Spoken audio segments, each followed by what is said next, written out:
Assassin's Creed Mirage is slowly becoming one of my personal favourite entries in the Assassin's Creed franchise. With its huge focus on stealth-focused gameplay, a parkour system which is responsive and fun to use, along with a story which had me engaged from beginning to end, it truly did revitalise the love that I have for this franchise. As someone who's 100% this game, and had a bit of a clumsy start, I felt like I would give my take on 5 things that I wish I knew before starting Assassin's Creed Mirage, in the hopes of helping anybody who's thinking of playing this game for the first time. Don't mess around with the controls. Okay, this is going to be a bit of an odd one, but I'm including it because I was a little bit of a silly goose. For the majority of players, playing Mirage with the default control scheme works perfectly. Everything is assigned to the right buttons, there's no conflicts, no jank. It just works. So why am I saying not to mess around with the controls? Well, I'd been playing a lot of Assassin's Creed Unity before playing Mirage, and I thought, why not try and change the controls to be similar to the puppeteering inputs from the original Assassin's Creed games? This is doable, there's ways of going about it, but oh boy did I goof up a bit here. I managed to get it to work, to an extent. There was button conflicts, but I kept pressing the wrong buttons. So instead of pressing down on the left stick to sprint, I was using a different button, and after a while it just became a tad confusing for me. The moment I just gave up and switched to the default control scheme was when I had to pull out a torch to follow somebody.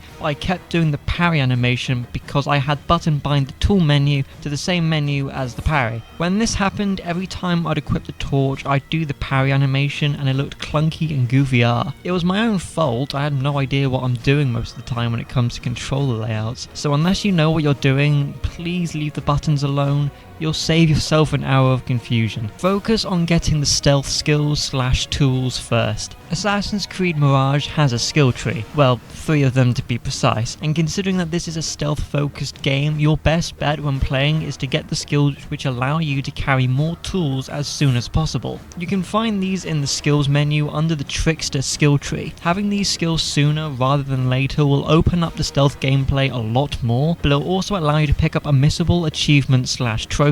There is one missable achievement / trophy called You Snooze, You Lose, in which you need to pickpocket a guard affected by a blow dart. This can only happen at select points in the game when a guard is carrying a key on them. Once you've finished the main story and cleared out everything, there'll be no guards carrying a key. So the best thing for you to do is invest in getting all the skills as soon as possible, and as soon as you can, get the blow dart early on. This will make getting out of the sticky situations a little easier, along with getting you more opportunities for grabbing this achievement / trophy before you miss it for good. Stealth is the best option with this game. Alright, so Assassin's Creed Mirage has been touted as a return to roots of the franchise, and I honestly believe that this is to be the case. Mainly because I feel that this is the best of both worlds when it comes to the RPG style of gameplay with the old school action / stealth gameplay of the older AC games. They honoured the old while embracing the new, perfectly balanced as all things should be. That being said, you cannot go swords to the wall with the combat in Assassin's Creed Mirage without planning and expect it to go well. This game is incredible and works best when you play the game as a stealthy assassin more than a sword-wielding lunatic. Not to say that it isn't possible, it absolutely is, but the gameplay is designed with the stealth in mind. From the level design, the gameplay opportunities you have with the tools at your disposal, you'd miss a lot of value that comes from the stealth and being an assassin if you were to just cut down everyone in your path. Plus, as I've mentioned before, but I will say it again here, Basim is quite like a glass cannon. He can take out enemies effectively in a few hits compared to being a complete sponge. Basim can be taken out quite easily if you're not careful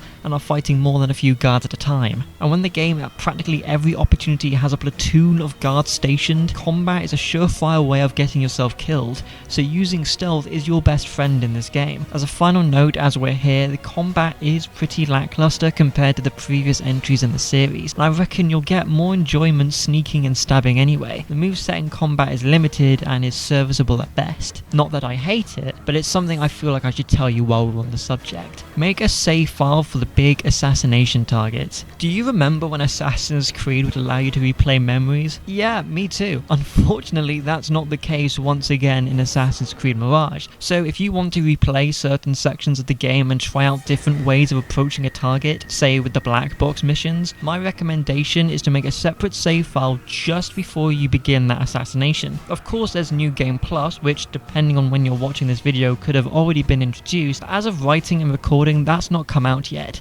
So having a separate save file for these big key moments can save you potentially hours of having to replay the game just to experience that one section. This was something that I wished that I had done during my first playthrough, and as I find that there are so many different ways of handling situations with the black box missions, so creating save files beforehand is a good idea, especially if you're a fan of replaying certain missions from previous AC games. I really do hope that they bring back replayable missions / memories, but I doubt they will, so this is the next best thing. Do the side content as soon as you can. Assassin's Creed Mirage has a good amount of side content, and the side content is actually important and valuable to do for the most part. Inside the Assassin bureaus will be notice boards which house contracts. These contracts have a ton of great rewards for you and are worth picking up as soon as you possibly can. These rewards vary from tokens which you can use for black box missions and stealth opportunities in the open world, new outfits, and new weapons to add to your collection. However, the true reward, which might not seem significant, are the crafting resources. The game has an upgrade system, but only for your weapons, tools, and outfits. You have leather, you have metal, and you'll have components. The leather and metal are useful for upgrading your weapons and outfits, getting them to level 3. With weapons, it increases the offense and defense values of the weapon, but the base perk will remain the same. For outfits, when you upgrade them, the perk attached to the outfit will be improved, so it could increase the time something lasts by a few seconds, or the percentage of an effect will be increased by a substantial amount. With tools, you'll not only need metal and leather, but you'll also need components.